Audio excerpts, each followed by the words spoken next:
The jungle was alive with the sounds of the night. Insects buzzed, monkeys chattered in the distance. I tried to ignore them. I needed sleep. I was exhausted from trekking through the dense undergrowth all day. But a chill ran down my spine as a new sound pierced the night. A howl. It was close. Too close. My heart pounded in my chest. I knew that sound. It belonged to a jaguar, the apex predator of this jungle. I had heard stories from locals. They whispered about its power and stealth. The jaguar was a phantom, a silent hunter. And tonight, I was its prey. I fumbled for my flashlight, its beam cutting through the darkness. My eyes darted around, searching for any sign of movement. The rustling of leaves intensified, signaling the predator was circling in. Fear, primal and raw, surged through me. I had to think fast. The Amazon rainforest, a place of breathtaking beauty and terrifying danger. I was here to prove I could survive its challenges, to face my fears head-on. But as the jaguar stalked me, I questioned my sanity. The jungle was a living, breathing entity. Towering trees formed a dense canopy, blocking out the sun. Vines and creepers snaked through the undergrowth, waiting to trip the unwary.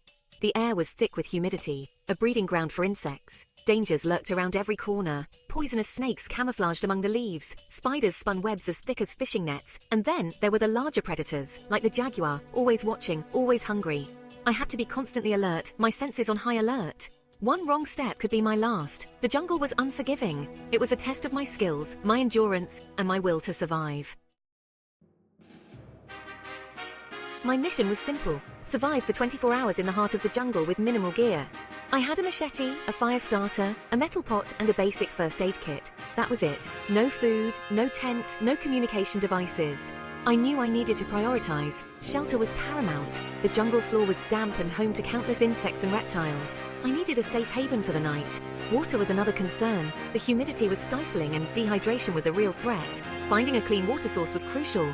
Fire was essential for boiling water, cooking any food I might find, and keeping predators at bay. But with limited tools and the constant threat of danger, every task felt monumental. The weight of my situation settled heavily upon me. I was alone, vulnerable and completely at the mercy of this unforgiving environment. Section 4. The fight for survival, shelter, water, and fear.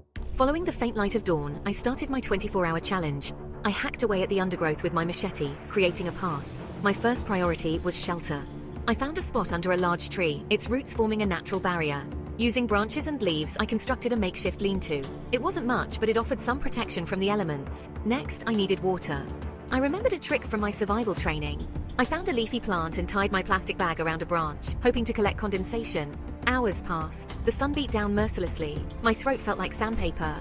Fear gnawed at the edges of my mind. Every rustle of leaves sent my heart racing. But I couldn't give in to fear. I had to keep moving, keep fighting for survival.